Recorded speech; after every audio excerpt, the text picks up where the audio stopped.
Barbershop conversation, guys. Feel free to hit the subscribe button. So I want to double down and double back and bring it back and flip it forward about Claressa Shields' fight this weekend and coming up this weekend. I know it's Sunday, but this upcoming Saturday. Uh, you know, I just want every fighter to understand the importance of this fight for Claressa Shields. I know she's calm, cool, and collective, and she's downplaying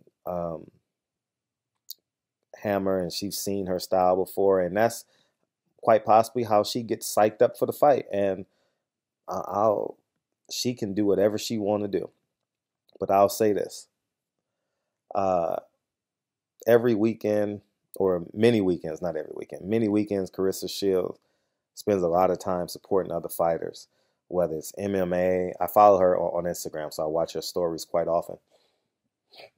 Whether it's MMA, boxing, whatever the case may be, and her presence uh, helps the event. When she posts stories, it reminds people that the fight is happening when she's en route. And I just want every other fighter to do the same thing. And I'm going to especially talk to my black brothers, my black fighters. Um, I think it's important that we support her. The same way I think it's important that we support Deontay Wilder, Earl Spence, um, uh, and so on and so forth. I think it's incredibly important. And I hope that, whether you tweet about it, do an Instagram story, do an Instagram post, you text your family members in private, you remind people and do phone calls, whatever the case you may be. But honor her, support her, and watch the fight. It's basically free for the people I'm making mention to, because you obviously have Showtime on your cable network. You obviously have the option to watch it. So support her, man. And um, um, I want her numbers to do well, and I want this to be like a boxing, like a um, victory party for us. Like, she's getting a lot of heat from people who I consider don't really know boxing per se. Uh, everyone, uh, let me recant that. Everyone word. I think that we need to just go all in, dial in. Whether you're gonna tweet about it, Instagram it, make a private phone call. I'm not playing no fucking no boxing police. I'm not checking you. I'm not gonna check your Instagram, check your. We all grown men and grown women. I just want us to support each other, and she's taken boxing to a new height in terms of women, and I think that we need to honor it, and I'm looking forward to it. Um, oh, and hold on one second.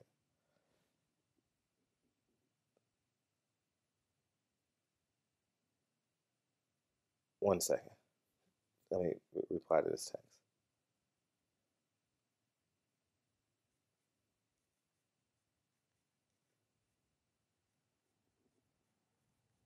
One second.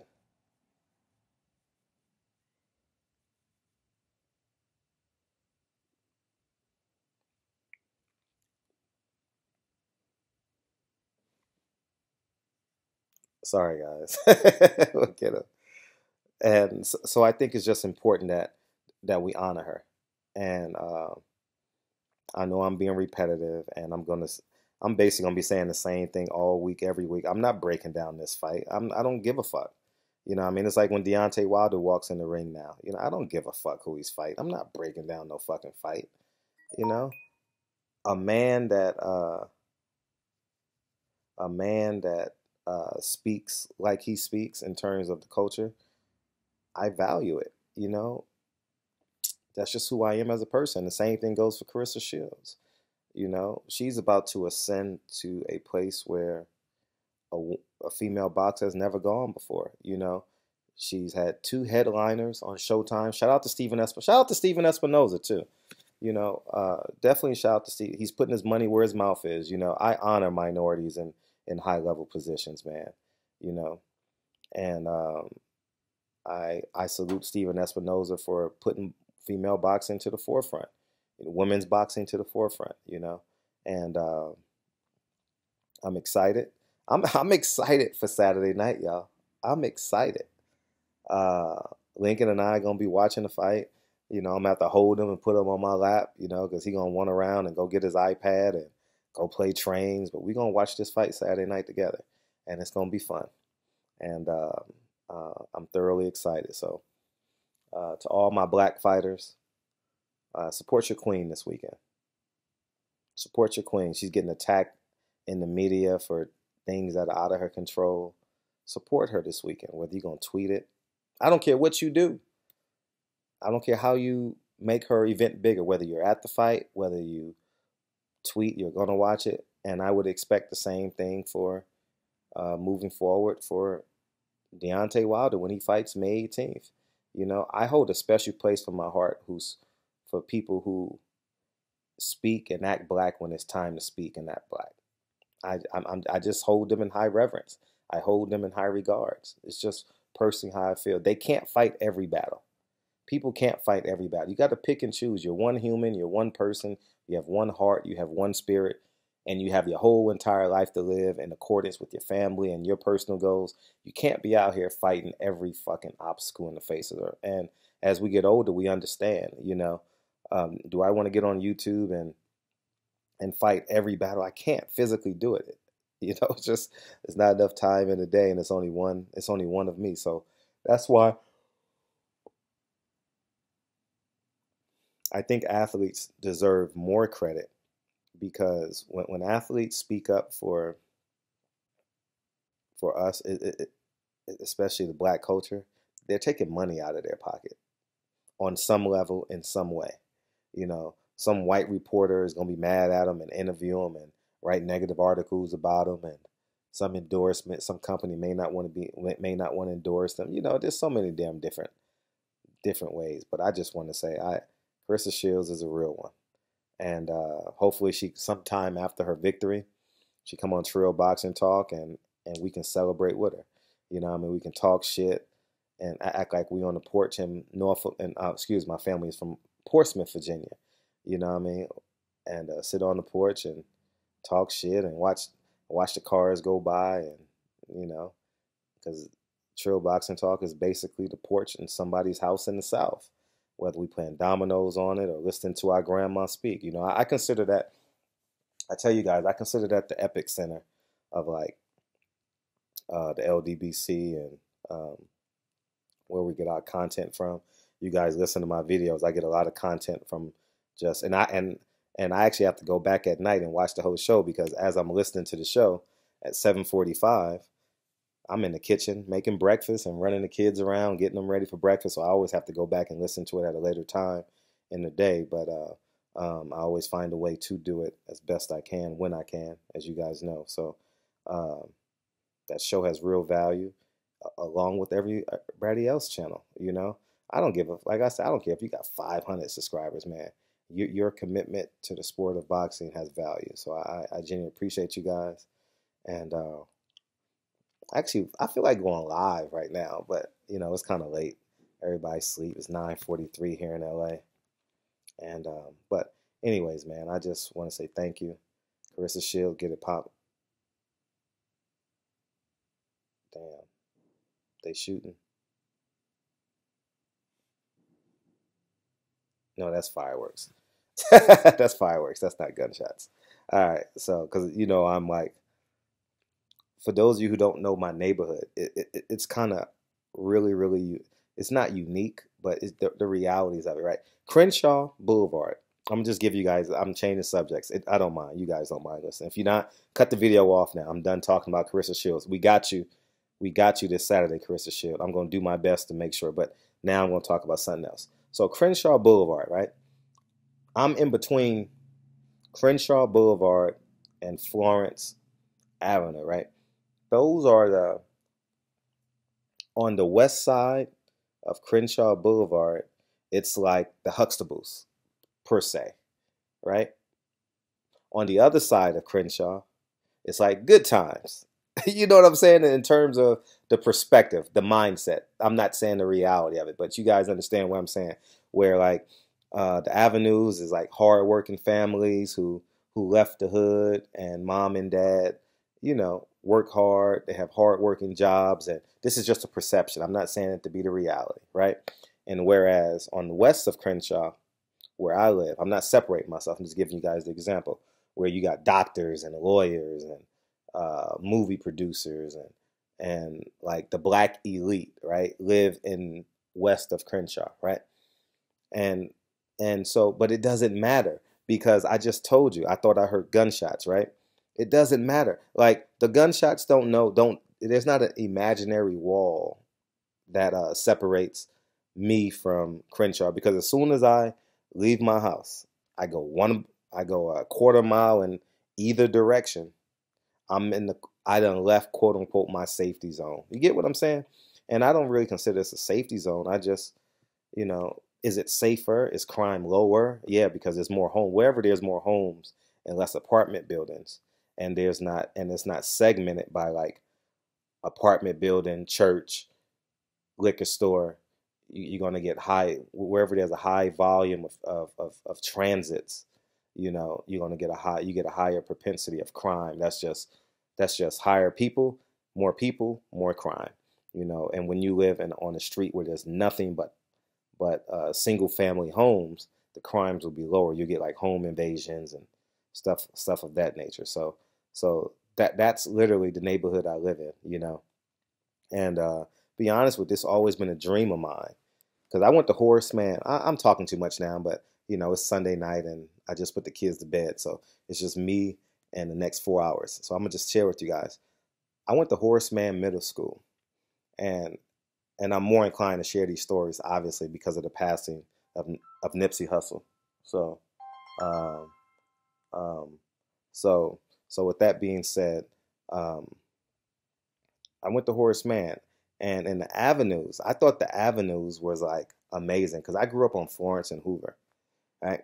Florence and Hoover is basically MLK Boulevard on every corner, right? Basically, right? A liquor store, apartment building, church, transients, vagabonds, lived on the same prostitution on my street. Florence and Hoover is literally Florence and Figueroa, not far from that Burger King that's been there for 50 years, right? So, so I went east when I went home. And when we used to ditch and go to my friend's house in the avenues, I thought the avenues were amazing. I swear before God, I'm not lying. I can't make this shit up. And I remember one time, a long, long time ago, my mom's lawyer lived off of Angeles Vista. And I remember driving up Angeles Vista, and I couldn't believe it. I was like, I thought Angeles Vista was the most amazing street I've ever seen in my life. And I'm a middle school kid, so I'm in seventh, eighth, and ninth grade, right? So somewhere, I don't know what the age are, 12, 13, 14, maybe. And I thought Angeles Vistas was the most amazing street I've ever been on in my life as a kid. And I said, man, look at all these rich people. I'm 12, 13, 14 years old. Look at all these rich people. See the mindset and the perception. And um, um, and that's what I believed in, right? And I thought that was the realities. But little did I know that I was in that moment as a middle school kid speaking it into existence. And then I did one of my first films was on a gentleman by the name of Dwayne Poley, right? Who's the greatest high school player in LA City history, right? And had put on one of the greatest performances in the history of LA basketball, right? And when I was shooting a movie, because he lives in the Baldwin Hills area, and you know, when we did the movie, I was introduced to everyone. Everyone who lives in this community, right? From John Singleton. My neighbors are like John, not my neighbors, but in this area. I'll just give you guys a example. Loretta Devine lives a half a mile away from me. John Singleton lives like a mile away. Reggie Theus lives higher up the hill from me. DeMar DeRozan's dad lives higher up the hill. So as I'm doing this film, I'm seeing like all these great black people that live in this area. And unbeknownst to me, I I was looking for a home simultaneously, and I was like, people tell me to go to the valley, and I wanted, quite possibly, I could have um, bought a home in Whittier because I had just lost my campaign. I ran for mayor in Whittier, and I lost so close. Fuck, if I would have stayed, if I would have stayed, you guys would be calling me literally Mayor Hawthorne, because the person after me took my vote, took my votes, and became a city councilman. I literally would be on the city council and or mayor of Whittier today if I would have stayed. No lie, no doubt, right? And so so I was thinking about Whittier, but I knew my life was better in the 8th district. So I made a decision that I wanted to live in the 8th district, which is the last black bastion of Los Angeles, and so that's what I chose to do, and it's because of Dwayne Poley. And I remember vividly me going to visit my mom's lawyer, driving up Angeles Vistas as a middle school kid, and when you go from Angeles Vista, you can either take King Boulevard or Vernon. It takes you straight up, and when you're driving up Vernon from Hoover and Vernon, or from the 110 freeway, quite possibly what I did, it's a complete cross section of Los Angeles. You're going from neighborhood to neighborhood to neighborhood, and obviously this like area is like the bastion of like the Huxtables. People say, "Oh, you live in Baldwin Hills, Ladera Heights. Oh, you're the Huxtables." So if you live on the avenues, you're like good times. So but I'm not separating us. We're all one family, and but that's just the realities of Los Angeles. So when I heard those firecrackers, which I thought was gunshots, it's because a half a mile in either direction, if I'm not going west, if I'm going south or I'm going east, a half a mile, the 60s are running rampant on Bryanhurst. You got the 40s. If I take Vernon, you got the 40s. You know what I mean? We're not excluded from this. And I said all that to say, to round up the message, is that um, I believe in us. I believe that Nipsey Hussle has created a galvanized spirit and such a level of humanity. Although the city is crying, there is the highest level of humanity I've ever felt in the city of Los Angeles, ever in my life. And I've been here 41. I've been here 41 minus 8, 33 years. My entire adulthood has been spent in Los Angeles, and my entire awakened years has been spent in Los Angeles. So I said all that to say, I'm excited about where the city of Los Angeles can go. I'm excited about the level of accountability that I believe that everyone has in accordance with their own level of awareness. Um, and Thank you, man. So um, yeah, so I'm actually glad I actually moved to the 8th district, because every time I drive out of my home, I'm seeing and touching black men. And I if you ever been around me, you know how much I love being around black men. I it's no shade. No, who gives a fuck? I'm not even gonna. I love being around black men. Period. End of discussion. Whether we talking boxing, playing dominoes, I'm not as good anymore, but because I don't play nearly as much as I should. But spades and lying about how many books I have and cheating, I miss that shit, and as well as I love that shit. So um, so I said all that to say that's Los Angeles. I just gave you guys the reality of Los Angeles. Um, Nipsey Hussle's grandma lives in the avenues. You know, um, um, um, it's just beautiful, man. LA is such a beautiful city, man, and the whole entire city is in mourning, crying, like for real. And yet, I know when we begin to heal, and the healing has begun, it's we're gonna be a greater city because of this. I have no doubt. So, welcome to Los Angeles, man. Welcome to Los Angeles. What's that song they used to sing? Shine, shine. It's not coming to me, but I know Big Boy's radio used to play it when the Lakers won the NBA championship. I forget the name of that song. Driving down Imperial Highway. You guys know the song, but I'm drawing a blank on it right now. But anyways, man, that's Los Angeles, and uh, those were firecrackers. Those wasn't gunshots. They were too repetitive to be it. So, and they're too hollow. You know, I mean, they make a different sound. So, anyways, man, barbershop conversations, man. Feel free, hit the subscribe button. Rest in peace, Nipsey Hussle. We love Nipsey Hussle. I honor Nipsey Hussle. I'm hoping that team Nipsey Hussle reaches out to me. I've reached out to them again um, about doing something in the community in honor of Nipsey Hussle's name in terms of an establishment that can be there forever. Um, um, I think is important. I would love to raise my children, in an environment where we're giving back. You know, I think um, I think we've done a hell of a job in preparing them a foundation financially, where I believe they're going to be successful from this point forth. And I genuinely want them in a space where they're giving back, honoring their community, and knowing their culture, and they're bicultural, you know, or tricultural, because Dre is Japanese and Chinese and I'm black. So um, it's important that they know who they are, you know. So anyways, man, barbershop conversations, man. Feel free to hit the subscribe button. If you are in LA, make sure you stop by, make sure you drive down Crenshaw at some point this week and pick up your final call. They honor Nipsey Hussle is free. And I think every Angelino, if you didn't even know Nipsey Hussle, you need to drive by and feel that energy. You need to understand. You need to understand that we are Los Angeles, you know, and uh,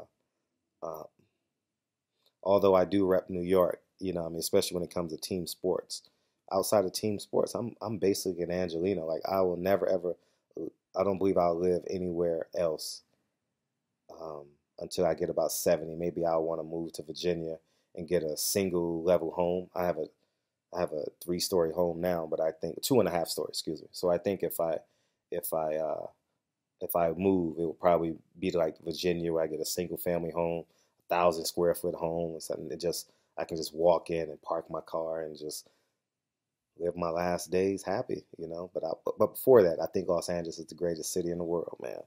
So, anyways, man, barbershop conversations, man. I love y'all, um, um, and I'm happy. I'm happy. Um, I go in and out. I know I'm talking to y'all because I don't know why, but anyways, I go in and out of emotions on a daily basis, as many of you guys, as to why and how could this guy have the audacity to do it, and there's a piece of me that's excited. Excited is the wrong term to use. Looking forward to would be the wrong choice of word to use, but there's a level of me that wants to listen to the truth as it relates to this trial that's forthcoming, and there's a pain that I know that I'm gonna have to digest and carry watching this trial. You know, it's gonna be a painful ordeal to relive the death of Nipsey Hussle every day. Every I believe every day since February 16th, I've listened to a Nipsey Hussle song. You know, whether it's by accident driving down Crenshaw, or whether it's on purpose in my ears hitting that heavy bag or running those miles. You know, I took great pride running down Slauson listening to Nipsey Hussle. Every time you seen me running down Crenshaw, on if I'm on MLK Boulevard, I'm listening to the Carters. If I'm on Slauson Boulevard, running up Inglewood, running around the Forum, I'm listening to Nipsey Hussle. There was a level of pride that I took. So, anyways, man, barbershop conversation, man. 24 minutes is long enough. Y'all not gonna make it this far. Hashtag We Are One if you made. I love that song. And guess who I'm gonna see? Shout out May 10th. Guess who I'm gonna see and meet May 10th? You're absolutely right. We are one. We are one. Frankie Beverly and Mays. I'm gonna meet them May 10th when I go to the DMV area to cover the Jared Hurry fight. I'm gonna meet them. I've already made arrangements. I'm gonna meet Frankie Beverly and Maze, and I might cry because that song means a lot to me. Every time that song comes on and I'm by myself, I cry. And not cry as woohoo, but I get really emotional about that song. That song just, when you grow up and the level of pain, the level of emptiness, the level of like um, uh, impoverished, not in terms of just the area in which I grew up in, but just the level of impoverishment mentally that my family had, my friends have, thinking that there's no way out, between Fordham Road to Boston Road. You know what I mean? Like it was tough sledding. You know what I mean? I swear before God, I knew how to bag weed before I knew how to write my name in cursive.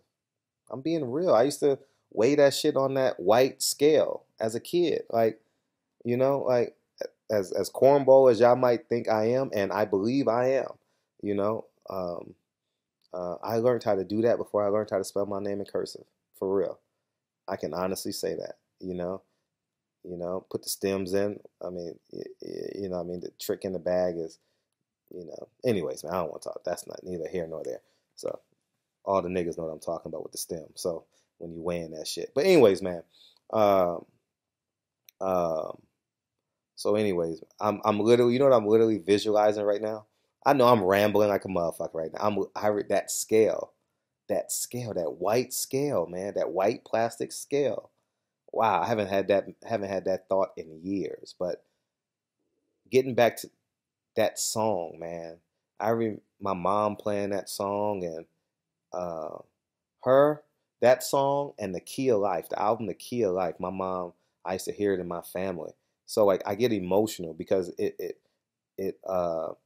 has that feel of love, that feel of hope, that and there's a song in your life that gets you emotional about your childhood and reminds you of where you came from and where you're going and where you want to go. Um, but yeah, man, I'm excited to meet Frankie. I can't wait to hug that man and tell him thank you for that song. That song is it's special to me. We are one, man. That is just a that's just man. That's a special song to me, man. I can't wait to tell that man thank you. I know I'm one of 20,000, but I'm gonna meet him May 10th. He's performing at the MGM Grand Harbor. Uh, Keith Sweat is also performing that night at the same venue where Jared Hurd is performing, and I think we're gonna go see Frank Beverly and Mays. I'm almost certain it could change, but it's a group of us that travel together and we cover these fights together. And I told him I really want to see. I've already seen Frank Beverly's perform it live, but now I actually have a chance to actually meet him. I can't wait. I can't wait. I literally can't wait. I love that song, and that song it's like when I'm by myself. Sometimes I get emotional about that Tupac song, "To Live and Die in L.A." Special song to me. Special song to me. So, uh, you know. Anyways, man, barbershop conversations. It's like Blue Laces too. That Nipsey Hussle song, Blue. Y'all know if y'all fuck with me on Instagram, y'all know how important that song was for me for about 3 to 4 months. Played it every day. Played it every day. Oh man, I remember. I remember. I'm just rambling like a motherfucker. Dre is on call tonight, so that's me by myself.